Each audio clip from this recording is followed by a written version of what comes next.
এবার জুনিয়র ডাক্তারদের নিশানা করলেন তৃণমূলের বর্ষিয়ান সাংসদ সৌগত রায়। টানা আন্দোলনের চাপে বাধ্য হয়ে আপনারা জানেন যে পুলিশ কমিশনার পদ থেকে ডিসি নর্থ থেকে স্বাস্থ্য অধিকর্তা, স্বাস্থ্য শিক্ষা অধিকর্তা পদে বদল ঘটিয়েছে নবান্ন। আর তা নিয়ে জুনিয়র ডাক্তারদের কিভাবে নিশানা করেছেন তৃণমূলের বর্ষিয়ান সাংসদ দেখুন।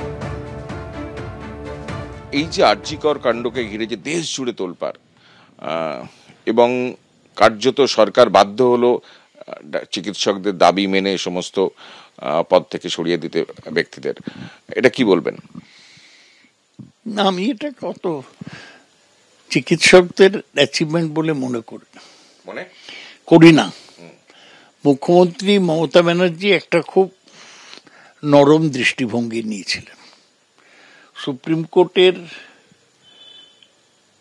পর্যবেক্ষণ সত্ত্বেও চিকিৎসকরা কাজে না যোগ দেওয়ায় উনি কোনো কড়া ব্যবস্থা নেননি এবং ওদের কথায় দু চারটে ট্রান্সফার করেছেন। ওরা তো দেখলুম তাই নিয়ে ডাফলি বাজিয়ে নাচছিল। অনেকে বলছে ওরা নাকি ডিস্কো নাচছিল, আমি জানি না, ডিস্কো ডান্স জানি না। কিন্তু তুমি যদি অ্যাকচুয়ালি দেখো কি হয়েছে, 3-4 জন অফিসার ট্রান্সফার্ড হয়েছে। তারা তো পার্মানেন্ট চাকরি করে গভর্নমেন্টে, ট্রান্সফার হলে কি হবে? তারা অন্য কোথাও চাকরি করবে।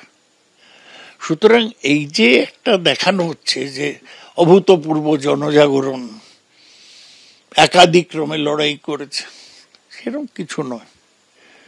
এই হাউস স্টাফরা, জুনিয়র ডাক্তাররা 1 বছর পরে হাউস স্টাফ থাকবে না, তখন ওদের কথা তো জেলা সিএমওই শুনবে না। সুতরাং সবারই নিজের ক্ষমতার একটা সীমাবদ্ধতা বোঝা উচিত। যেভাবে জুনিয়র ডাক্তাররা 2 দিন বৈঠক ভেঙে দিয়ে মুখ্যমন্ত্রীকে অপমান করেছে, এটা আমাদের গায়ে জ্বালা ধরেছে। আমরা তো তৃণমূল কংগ্রেস করি। কয়েকটি নাবালক নাবালিকা তারা নিজের মনে করছে যে তারা বিন্দ্রানওয়ালা হয়ে গেছে, বিরাট বিপ্লবী। শেষ পর্যন্ত মমতা ব্যানার্জির সাথে কথা বলে তার দেওয়া সমাধান সূত্র মেনে নিতে হয়েছে। ভালো, আমরা তো আপত্তি করছি না। এই পুরো আন্দোলনের পর্যায়ে আমাদের দলের নির্দেশ ছিল যে কেউ কোনো রকম মন্তব্য করবে না। আমরা করিনি, যদিও আমাদের গায়ে জ্বলছিল। আমরা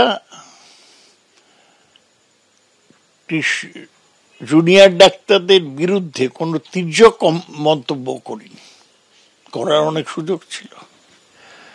তাই ভালো যে শেষ হয়েছে, জুনিয়র ডাক্তাররা ফিরে যাক। এদের আর অল্প দিনই আছে, তারপর তো আবার ওর হয় পাড়ায় একটা চেম্বার করে বসতে হবে, নয় আবার পোস্ট গ্রাজুয়েটের জন্য বছরের পর বছর চেষ্টা করতে হবে।